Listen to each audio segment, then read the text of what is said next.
Yeah, some even say that you got to do with the timing as well.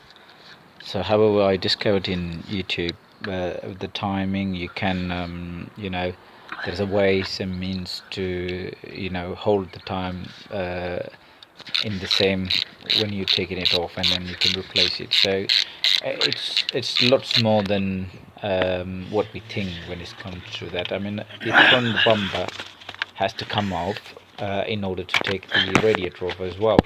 So I just was literally carry on with what I can do really. This project for me, like it's anyhow. End of the day, I scrapped the motor. Yes.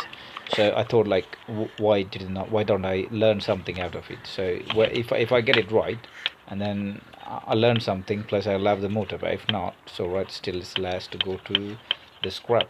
And so I started to taking it. You see that the part where it is that just literally before the where my hands is, there's a few screw. You probably the hose is going, and then after that, the cover also has to take off. That's where the timing chain inside where I you see.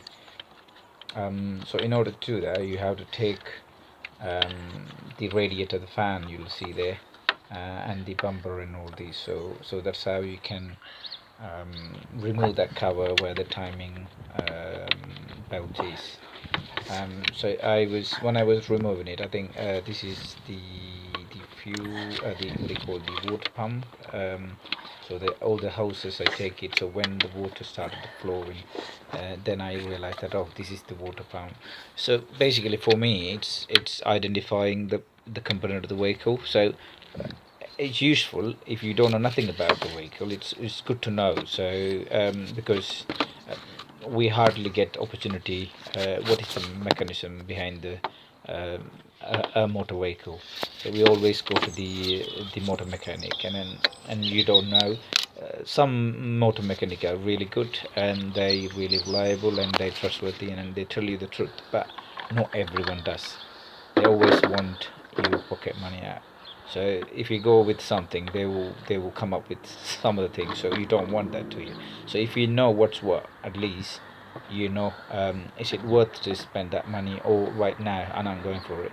Recently, I had a Vauxhall Zafira, had a clutch gone.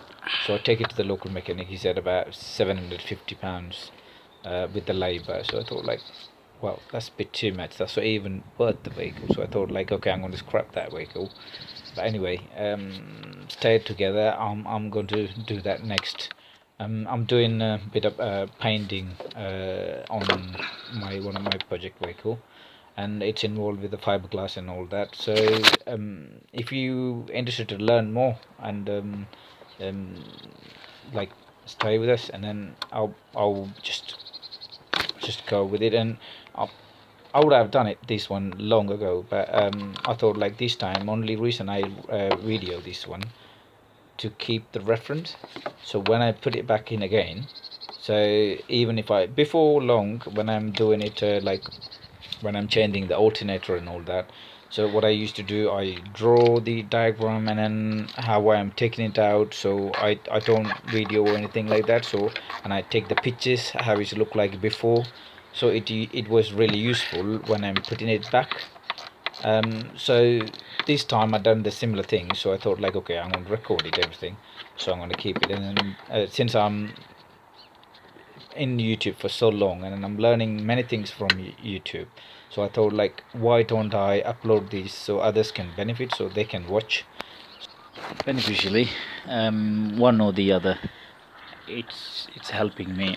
Originally I recorded these to for the reference to when I'm redoing the work and all this. So at the same time I had a thought to upload to the YouTube as well.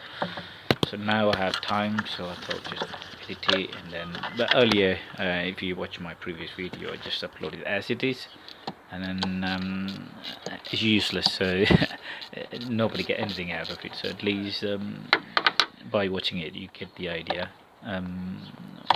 why I'm making these videos. So I'll see you in the next one.